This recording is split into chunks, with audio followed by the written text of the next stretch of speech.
Tom Watson has played in all 5 U.S. Opens that have been here. That putt right there, a par on the last, means that the legend will play the weekend here, and there are a lot of folks that were rooting for him to do just that. He didn't birdie the 18th. He very nearly could have. Ernie Els did. You were walking with this group. Ernie's playing some super golf right now. Ernie is hitting the ball beautifully. In the middle of the round today, he found his stroke.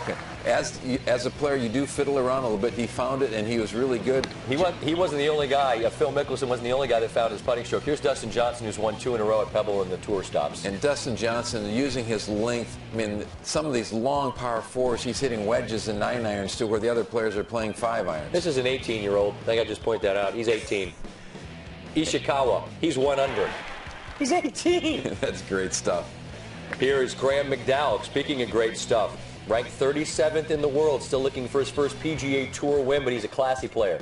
And he got off early this morning, had a nice run of birdies in the middle of his round, and really kept it going throughout. He's coming off a win just a few weeks ago. He's got a lot of confidence in his game. That was on 16. Now finishing on the front 9. Look at how much break he has to play here on 4. But that's the instance when you're putting downhill. You've got those kind of putts. If you're putting up the hill, you're going to make a lot more. I mean, that one went in, but you're not going to make that type of putt very often.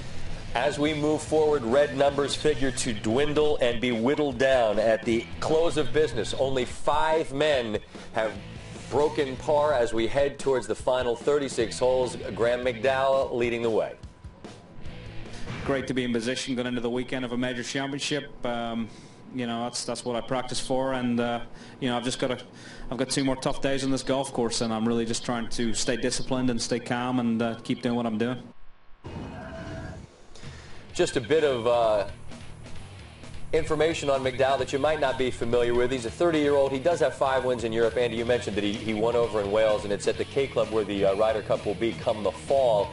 And I did point out during our coverage today that the man right in front of and the man right behind McDowell in the world golf rankings, Sergio Garcia, KJ Choi, they both won 7 times. So because they've won here on tour, people are perhaps a bit more familiar with them than they are with McDowell. But because of his worldwide wins, this is not a tournament that would be beyond his scope of ability, is it? Oh, absolutely not. He's been in the big scene many, many times, a Ryder Cup player. If you can handle Ryder Cups, you can handle almost any kind of pressure. This is a little bit different. It's all for yourself. But the point is, he's been there. He's been around. He's been playing professional golf now for 9 or 10 years. He understands what this stage means, and he played exceptionally well. I expect him to keep it going. Guy from Northern Alabama, Northern Ireland, went to college in Alabama. Can't figure out what his accent's all about, but it's plenty of fun to listen to, and he's a lot of fun to watch.